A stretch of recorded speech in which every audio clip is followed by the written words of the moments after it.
The doctor isn't even signing back into the office because he's absolutely devastated for what just occurred.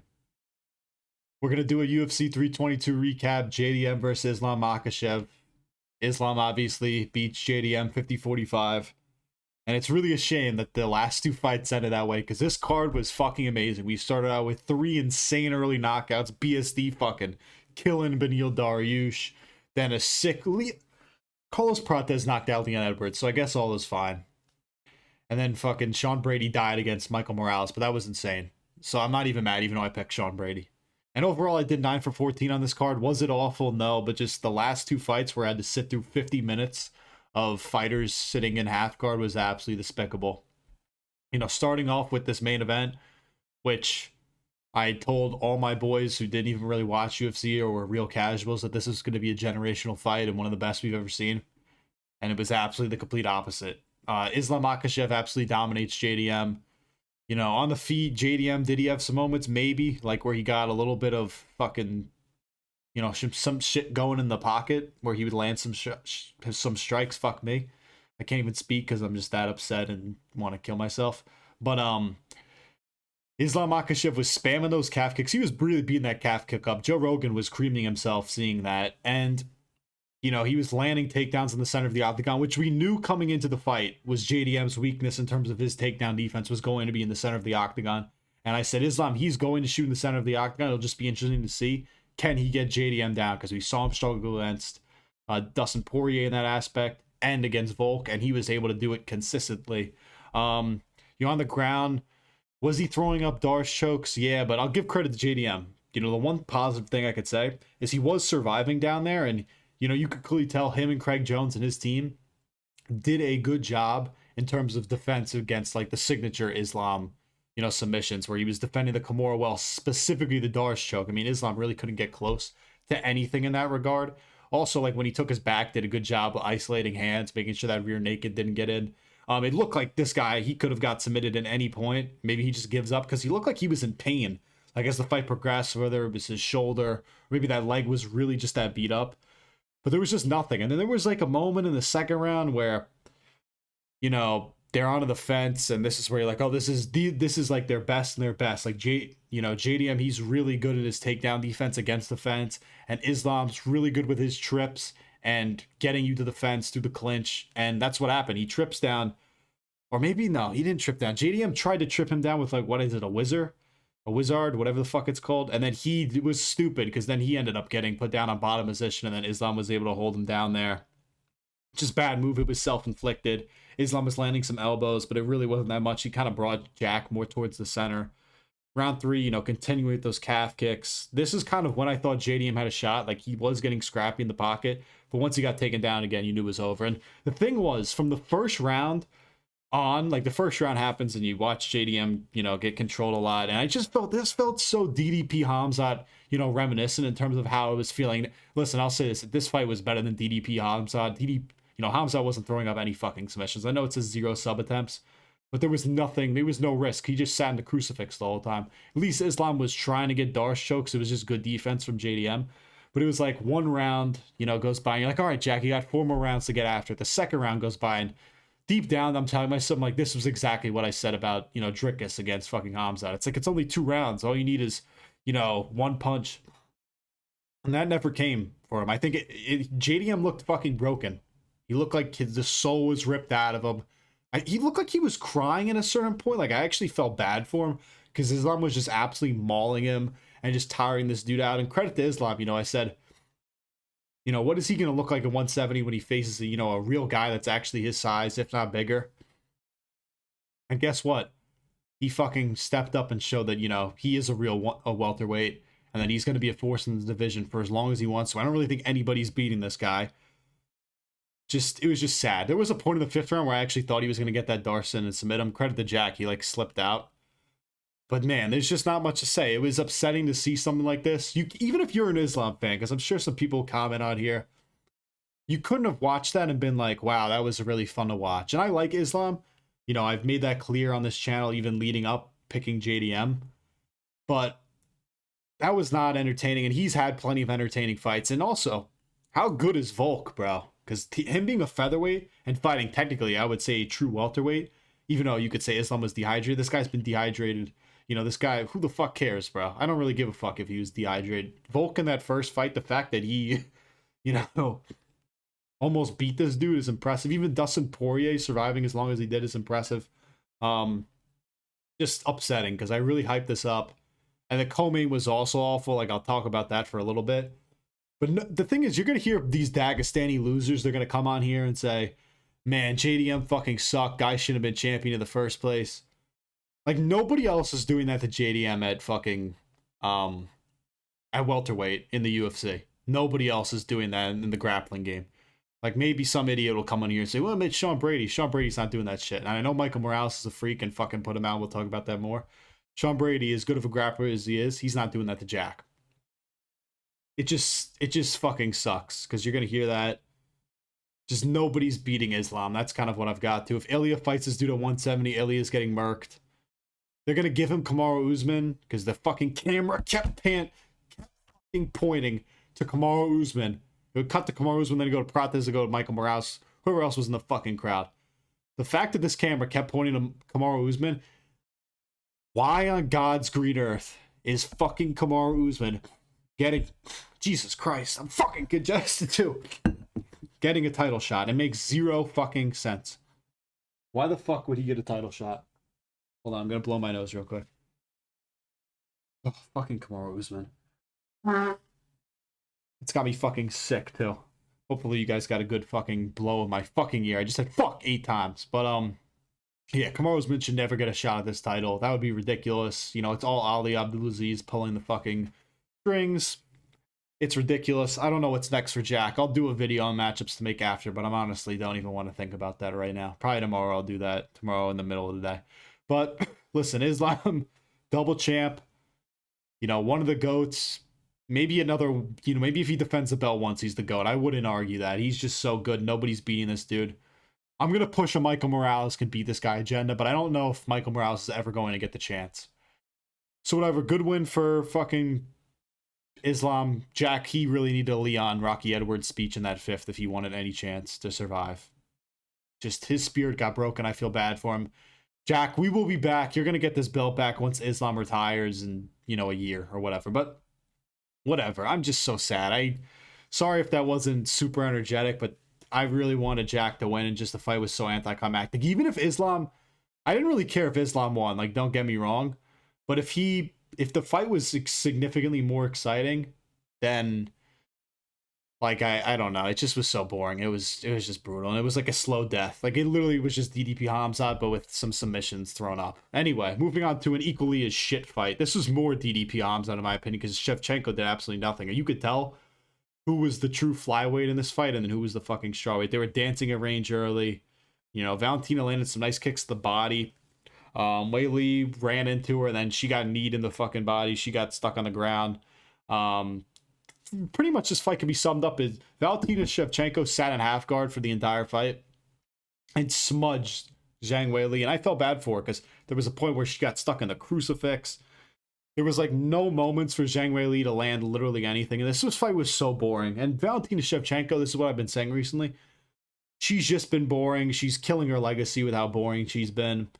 You know, Zhang Weili, you go back down to strawweight, you'll just kick Mackenzie's darn ass. But I don't even want to acknowledge this fight happened because it was so bad. And you could tell nobody was happy about how this went. Valentina Shevchenko, what a fucking boring performance from you.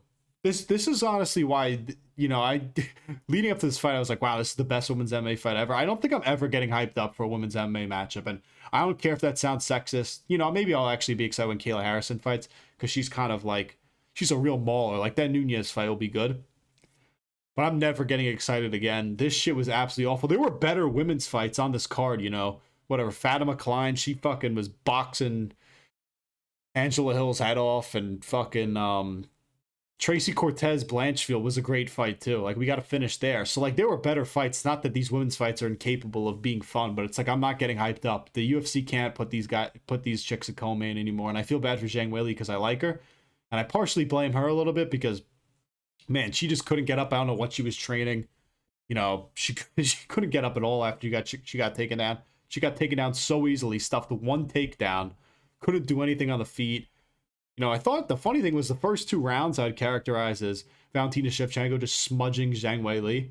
And then the last 3 was like she would actually stay on the feet for a little bit, but Zhang, I think, was, you know, Weili was just so scared to kind of do anything, and she would get ripped by kicks, you know, nice kicks to the body from Valentina, and then she would just get taken down at the end of rounds. It was one of the worst things I've ever seen. I saw bedtime because I was watching a stream. This was worse than 9/11, and I can say that as a native New Yorker. This was worse than 9/11. This was one of the worst things I've ever seen happen in the city, this main and co-main. Absolutely fucking awful.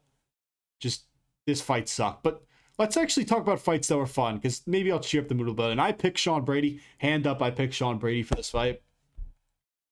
And you could tell immediately the stance that Michael Morales had, you're like, how is Sean Brady going to get inside, not only to land strikes, but even to take this dude down? Michael Morales, I think they say he's 6 foot. Let's actually see what they say he is, if it even says. Do we even get a height measurement over here for Michael Morales? Listen, I think they say this guy's 6 foot. Without a shadow of a doubt, this guy's probably 6'3". He looked giant. This looked like a middleweight. If you told me this was a middleweight against a lightweight, I would fucking believe you. It was ridiculous. You kind of, Sean Brady kind of like, you know, he was in knee pads, so you know he's going to fucking lose. I don't think he's ever fought in knee pads before. He's popping jab and calf kicks. Then he got hurt by Michael Morales, somehow survived, like shot a take, like a dumb takedown where he went into the clinch, didn't land anything. Michael Morales was just loading up. You knew he was going to land a kill shot, and then Sean Brady fucking died. Michael Morales looked like a fucking mutant. Like he's so big and athletic. Listen, he overextends a lot. I don't really know who's going to beat him. I think Sean Brady might just be too small. I'm trying to think of dudes in this division who I could see beating him, because I'm not going to do Prates versus Michael Morales. There's a lot of weird stuff now that JDM, like, I gotta matchmake the whole welterweight division. Like, off the top of my head, I don't really know, because you have Bilal versus Ian Gary. Like, is the loser gonna fight a Michael Morales or Carlos Prates? You still have Shavkat in there who's looking to get a fight. Usman, who I just think they're gonna give Islam a free win against. It's just like, I'm not 100%. I don't really know. But Michael Morales, in all honesty, I actually think he could beat Islam. He's so freakishly big. As I gotta fucking blow my nose again. He's so freakishly big. Like, Jesus Christ. I don't even know how Islam would even attack this guy. And I don't think the fight will ever happen, because Islam's gonna get a free fucking title defense against Kamaru Usman and then fight Ilya, and then he's gonna retire. But Michael Morales might be the greatest thing I've ever seen.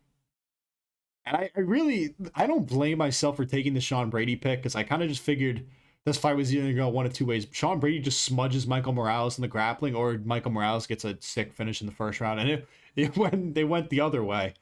This fight also could be rigged. And the camera, I also want to point this out, the camera pointed to Kamaru Usman at this point. The guy was shitting bricks.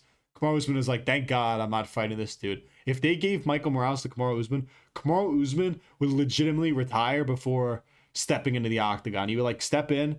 Actually, no, he would step in the octagon and immediately put his gloves down, because Michael Morales would do bad things to this fucking guy. And I do feel, actually, I'll say this about Sean Brady. I feel bad for him, because he didn't have to take this matchup. He really could have sat on his ass and complained that, you know, he deserved the title shot and whatnot. And I would agree with him. He technically did. You know, if this whole Islam thing didn't happen, you know, Shavkat's not active. So Sean Brady could have fought JDM, you know what I mean? And he takes this fight against this really hot prospect who's, you know, he finishes guys left and right. He's really exciting, really athletic, like an athletic freak. And then he just gets absolutely slept. And I just feel bad for him. You know, Sean Brady, I'm not done with you. I still think you have a path, you know, to remain a top contender and possibly, you know, compete for the belt, like actually get a championship fight. It's just not today, my brother. Maybe you fight loser of Ian Gary versus Bilal. You know, I'm just throwing out options. I don't really know. There's so much weird shit going on in the welterweight division. Like, it's so stacked with names, and like so many dudes are vying for that title shot. Like, Prates thinks he deserves the title shot. Listen, the Leon Edwards, I'll just fucking move on to that fight. This win for Carlos Prates was sick. You do not deserve a title shot yet, buddy, because you lost to Ian Gary. Like, you need another win. Leon Edwards is on a downturn in his career. The first round went about how I thought. Both these two dudes are extremely low output, and, you know, they're feigning a range, kind of flicking calf kicks. Then Leon Edwards actually initiates grappling sequences, which is the first time we've seen that in how long. Shoot the double to the fence. You know, Carlos Prates is doing a good job kind of keeping distance with the hips, trying for a trip. Then, like, Leon Edwards gets on the back of fucking... actually, that was after. Keith Peterson separates them. Then there's another double leg from Leon Edwards. Edwards is on the back. He's actually tiring himself out in that position. Like, you think the guy on the bottom is, but Carlos Prates is standing there smirking at the camera, getting punched in the face. It was so funny. And then he tries for a rear naked choke. It's not going to get in. Whatever, round 2 comes in, you could tell Carlos Prates, he's felt out that first round. He's landing more cleanly on Leon Edwards. And he literally gets him with a perfect left hand through his guard, right on the fucking chin. And Leon Edwards is fucking there, fucking smiling. Like, smiling as he got knocked out. He has zero clue where he is. Headshot dead, Leon Edwards. Oh my god, that was a fucking snot rocket. I hope nobody saw. but yeah, Leon Edwards, it was very reminiscent of the Kamaru Usman, that face that Kamaru Usman made after Leon Edwards fucking head kicked him. It was a nasty knockout. One of the best ones you'll see. I'm happy for Carlos Prates because he seems to be like the one fighting nerd who isn't fucking cursed. And credit to Carlos Prates, this dude's a fucking animal. I love him. He's a beast. I don't think you deserve a title shot yet. Even though I saw a report that Dana White told a reporter or something, or told Prates' team, the Fighting Nerds, that if he got a knockout, he was getting a title shot. Then Michael Morales knocks out Sean Brady. And you still have the Bilal versus Ian Gary fight. Like, what do you do? What do you do? I don't know. But fuck Leon Edwards. I'm so happy this guy got knocked out. You know, even with the JDM fight being an absolute dud and the Whaley fight being a dud, seeing Leon Edwards get fucking slept was so funny. I still think Carlos Prates is a win away. I don't know what's next for my boy Lee. I don't know what's next for my boy Leon, but whatever, you know. It was nice knowing you, buddy. I have no more fucking confused, bro. Whatever.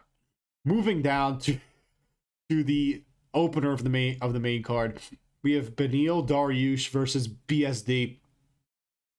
And this was just sad to watch. I mean, you actually watch Beneil Dariush, you know, catch BSD with like a calf kick, and it chops him down. And then they get into the pocket and BSD sleeps him with a left. He just died. And Beneil Dariush had zero clue what happened. He killed him. Then BSD, he has the nerve to start putting the belt around his fucking waist.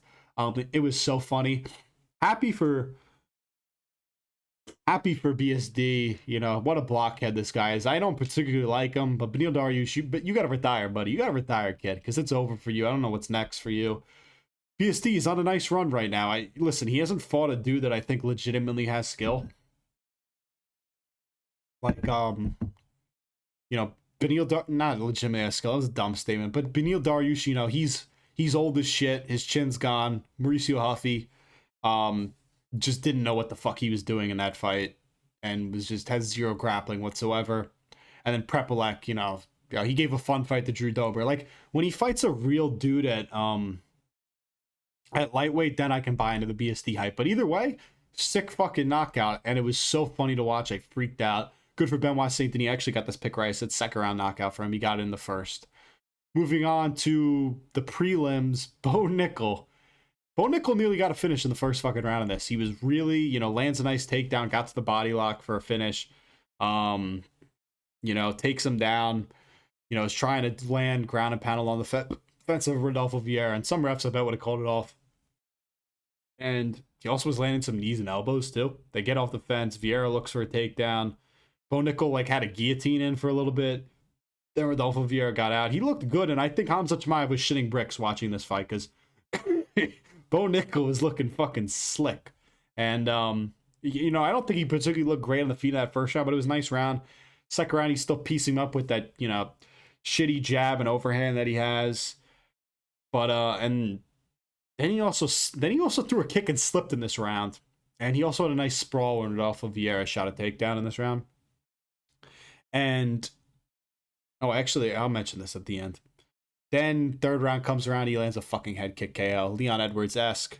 So funny. Guy is so corny. He didn't say anything about the White House, or he actually seemed fairly humble in the with Joe Rogan talking after the fight. And I was like, all right, I'll back off on the Bo Nickal hate. I shit on this guy, said he should never be on a main card. I dumped on this guy for months. You know, the YouTube, I've never shit on this dude, but We're 1-0 picking Bo Nickal. So maybe Bo Nickal just needed me to pick him. Also, I'll mention one thing. After this fight had occurred, Dylan Dennis was fighting Dagestanis in the crowd of MSG. He was fighting John Pork. He was fighting Chanko.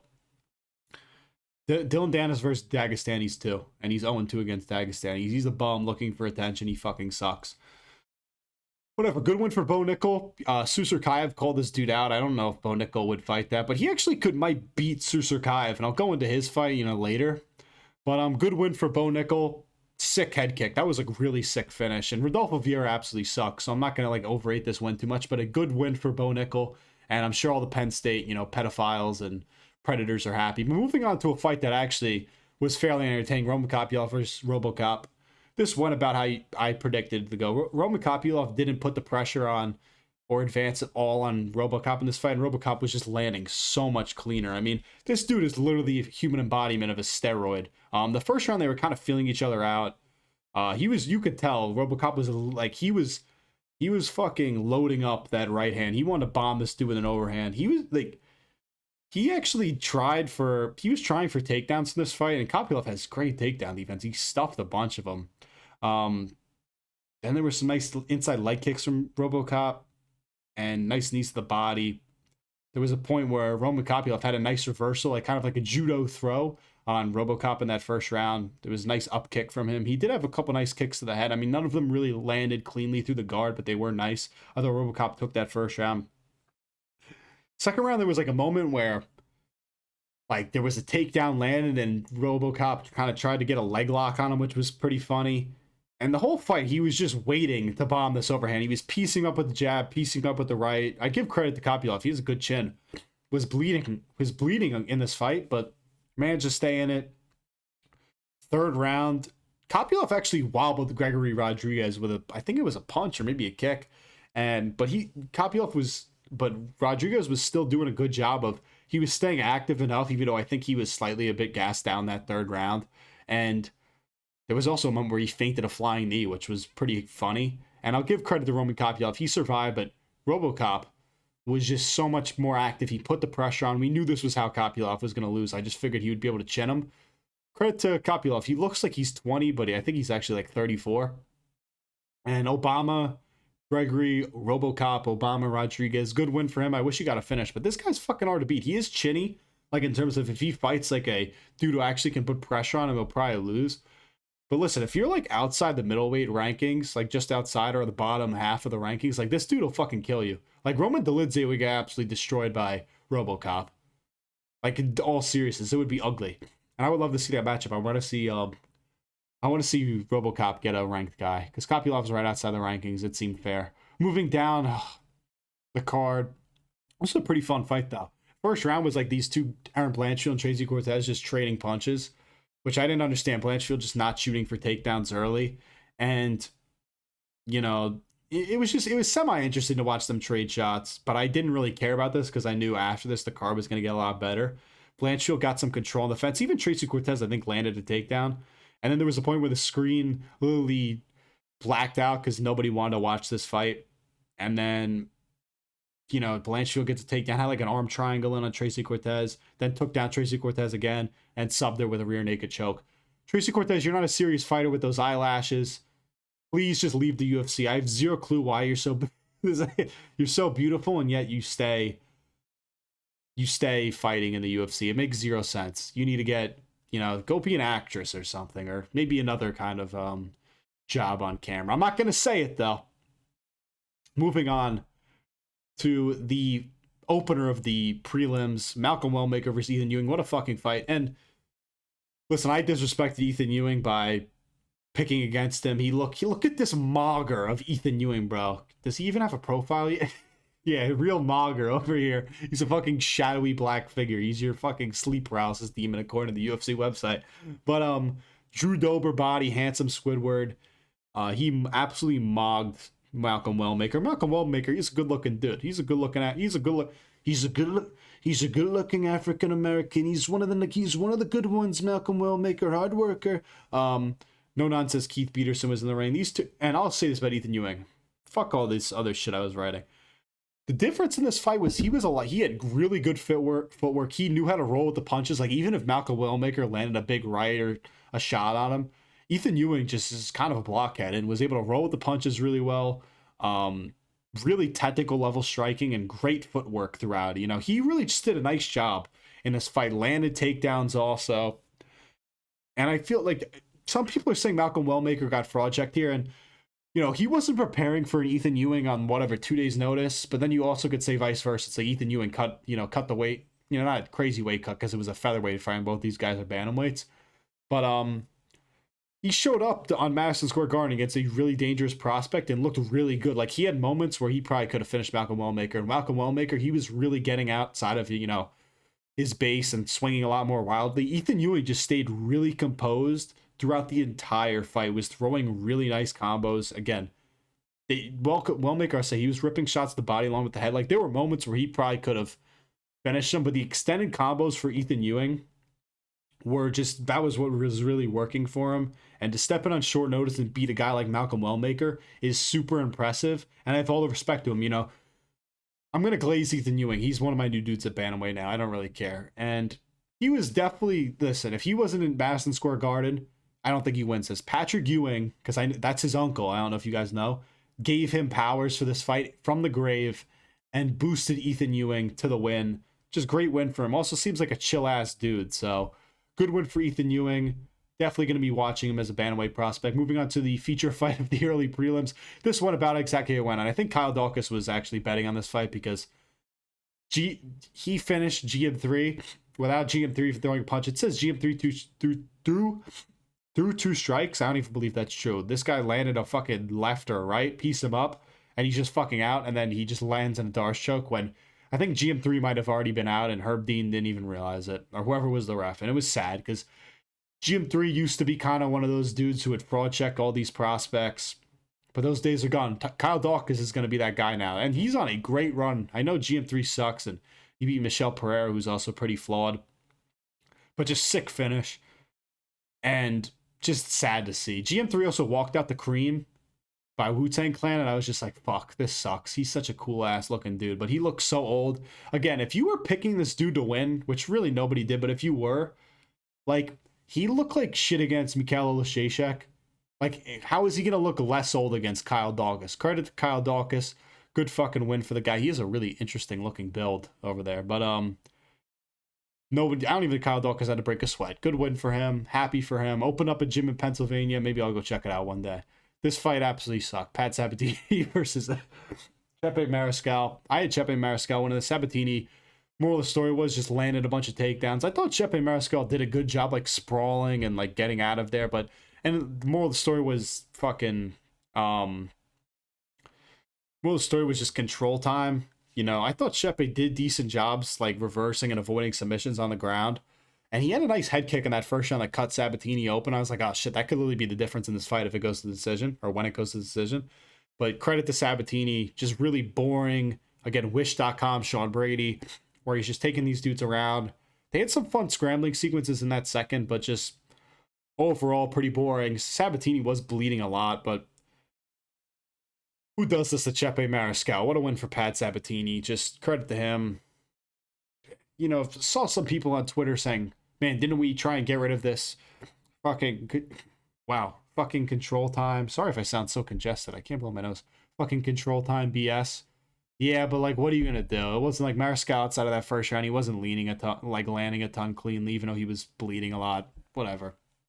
Good win for Sabatini. I'm never picking you again. Now, actually, here's a fun women's fight.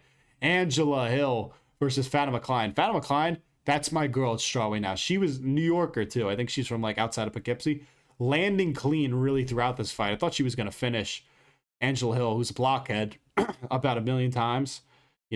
Looked for Kimura in that first round, had nice ground and pound with the elbows. She was just fucking swinging. Just did a great job driving people to the fence. She was entertaining. Angela Hill, she's crafty, but Fatima Kline, I think, is actually legit. And she's doing stuff to Angela Hill we've never seen anybody do to Angela Hill. I mean, who has a masterclass like that against Angela Hill? Just really nice fight. She really almost finished her, was pouring it on there in the third. Even think she said that, you know, I wish I got the finish. I wasn't super happy with my performance. And she had a comment. She had a funny little comment with talking with Joe Rogan where she said, New York City needs Jesus more than now. Was that a shot at our mayor, Zoran Mamdani? I'm not saying it is, and I'm not saying New York City needs Jesus. I mean, it always needs Jesus, but I'm not saying because of Mamdani. So don't clip that. Whatever. Moving on. Susurkaev versus Eric McConico. I actually think I predict this fight nearly perfect, even though the knockout came in the third round. I said Eric McConico was going to be enough of a crafty vet that this wasn't going to be easy for Susurkaev. And McConico came out fucking blitzing this dude, you know, gets up against the fence. These guys they're pretty much just hugging against the fence early, you know, kind of reversing position along the fence. Jared Cannonier, you could hear him fucking yelling at Eric McConico so loud on the mic. And Susurkaev, I think, had a nice slam in this round, but I thought Eric McConico just did more in that first round to take it. And he was even touching up in the second, but Susurkaev, I'll say this about him, he is, again, everybody knows this, he has really nice kicks to the body, really nice kicks, you know, to like the liver, front kicks, side kicks. He could fucking do it all. There was a ball shot where Eric McConico got him pretty bad, and then Joe Rogan, God bless him, starts fucking going off about steel cups. You knew it was gonna happen, man. He's like, and the way he set it up was so funny. It was prime Rogan, where he goes, you know what, guy? Like, he was like, you know what, guys? I think steel cups would really fucking fit. Those Thai steel cups, man. I mean, they don't fucking move around. These guys are using plastic cups. And DC's like, fucking agree with him while he's scarfing down Popeye's chicken. And John Anik's like, this ball shot is brought to you by Call of Duty Black Ops 7. And everybody boos. But credit to him. It was such a bad shot to the balls, like a kick to the balls, that a point should have been taken away, in my opinion. But again, Susurkaev was landing nice kicks to the body throughout. Just a crafty vet performance from him. Then Susurkaev actually landed a nice ball shot on Eric McConico in that third round. And then he landed a sick fucking right hand on Eric McConico's chin. And Eric McConico literally fell down face first on the octagon floor. Just couldn't do enough crafty shit. Good win for him. Called out Bo Nickal. That was so funny. Good win for Susurkaev. Listen, he does some things really well, but he's going to get fraud checked by somebody, whether it's Bo Nickal, which is insane to say, or fucking whoever. But this, and I'll keep this short about this fucking Santa Claus versus Camilo fight. This fight was so boring. Borshchev looked like shit. Couldn't stuff the takedown to save his life in the beginning. Camilo gassed himself out in that third round. Joe Rogan was rambling about Borshchev's knee sleeves and ankle sleeves, just talking about a bunch of bullshit. I don't think Borshchev knows how to sprawl. He did it like once. I know it says 5 of 10 takedowns, or at least early on is all I remember him just getting absolutely fucked in the takedowns. And he looked like he wanted to quit. I think Eric Nixick was saying, who are you doing this for? Are you fighting for your family or some bullshit to Mateus Camilo? And whatever, you know, I guess Borshchev was better in some exchanges where you go bop with a jab and then not follow up whatsoever on a guy who clearly didn't want to be in the fucking octagon anymore. But good win for Camilo. 230, 27, 29, 28. It was a very boring decision. Listen, this fight card could have literally been one of the best ever. You know, up until the main and co-main, I was like, man, this might be card of the year. Throw that shit out the window. 320 was so much better than this. Just fucking sucks because the main cards start off so fire, and the co-main and main event were absolutely shit. If you like watching people sit in half guard and do nothing, specifically in the co-main, then this was your kind of fight. If you want to see people sit in half guard for 4 minutes, then this was the greatest. This was the greatest card ever. But listen, all the respect to Islam. I know I picked JDM to win, but you know, he might be the GOAT if he defends the belt once. And I can't really hate on greatness, even though, you know, it was not exactly super exciting in this fight, but whatever. Again, I appreciate all the support of the videos. Remember to like, comment, subscribe. Cage Doctor signing off. We're going to be coming with, you know, fucking UFC Qatar next week. So that's a decent card. But whatever. Cage Doctor signing off. Thank you for watching. I'm officially signing off now.